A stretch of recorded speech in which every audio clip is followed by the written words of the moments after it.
Halo Sobat Football, berjumpa kembali kita di channel ini. Pasukan kesebelasan Coach Nova tanpa ampun menyapu bersih 3 laga di grup C Piala Asia U17 di tahun ini. Pasukan Garuda Muda ini sebelum terjun ke Piala Asia tampak diragukan akan kekuatannya. Apakah bisa berbuat banyak di edisi Piala Asia U17 tahun ini? Namun dari tangan dingin mantan asisten STY ini membuat banyak pecinta timnas maupun para pengamat tak bergeming dengan kepiawaian sang arsitek ini. Walaupun notabene terbilang wajah baru di kepelatihan tanah air, Matteo Baker satu-satunya pemain yang abroad menghiasi starter U17 kesebelasan Garuda. Selebihnya 10 wajah yang main di klub lokal yang juga tak kalah kualitasnya menghiasi starter pada Piala Asia U17 tahun ini. Sepanjang 3 laga di grup C, kesebelasan terbaik Coach Nova ini cuma 1 kali dibobol gawangnya. Main dengan trio center back, formasi 3-4-3 ala Catenaccio ini kerap dipilih sang juru taktik 45 tahun ini. Sehingga gaya bermain ini begitu ampuh bikin lawan-lawannya frustasi, tak bisa menembus kokohnya tembok Garuda Muda ini. Saat ketemu Korsel di match perdana banyak berspekulasi kemenangan ini berbau hoki. Namun mantan asisten STY ini tak ambil pusing karena sudah tahu kualitas Korsel yang di atas angin lebih unggul daripada anak asuhnya. Di match pertama, pelatih berkepala pelontos ini memilih strategi compact defense, bermain dengan bertahan yang kuat, menahan gempuran tak ada habis-habisnya dari kesebelasan muda negara gingseng ini. Kemudian di match kedua, saat melawan Yaman yang bisa dikatakan levelnya sama dengan timnas ini, ia lebih berani menginstruksi ke anak asuhnya agar bermain lebih ofensif atau terbuka, dan hasilnya timnas menang sangat meyakinkan dengan skor 4-1. Di match kedua, ex-Persib ini menekankan kepada pemain-pemainnya agar bermain lebih kolektif, mengutamakan membangun serangan dari bawah agar dengan tidak banyak menggocek saat menghadapi Yaman ini. Tentu jika diterapkan saat lawan Korsel sangat berisiko, sehingga bermain bersabar dan menunggu bola.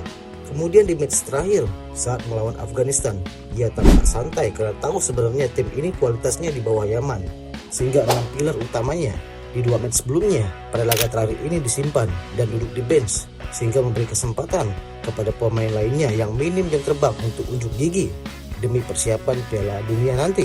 Tapi kualitas pemain pelapis ini juga hampir sama levelnya dengan pemain-pemain yang selalu jadi starter di menit awal. Namun 6 pemain ini yang jadi starter laga ketiga ini atau laga terakhir perlu dimaklumi saat menghadapi Afghanistan. Pada laga terakhir permainan Garuda Muda berani main terbuka meski belum begitu solid. 90 menit waktu normal belum ada gol tercipta. Namun di masa injury time akhirnya perjuangan pun berbuah manis. 2 gol dalam 2 menit berhasil dijeblos oleh Fadli Alberto Hengga dan Zahabi Goli yang di laga ini baru dimasukkan di babak kedua. 2 pemain ini begitu tajam, sudah menunjukkan taringnya saat melawan Yaman maupun Afghanistan.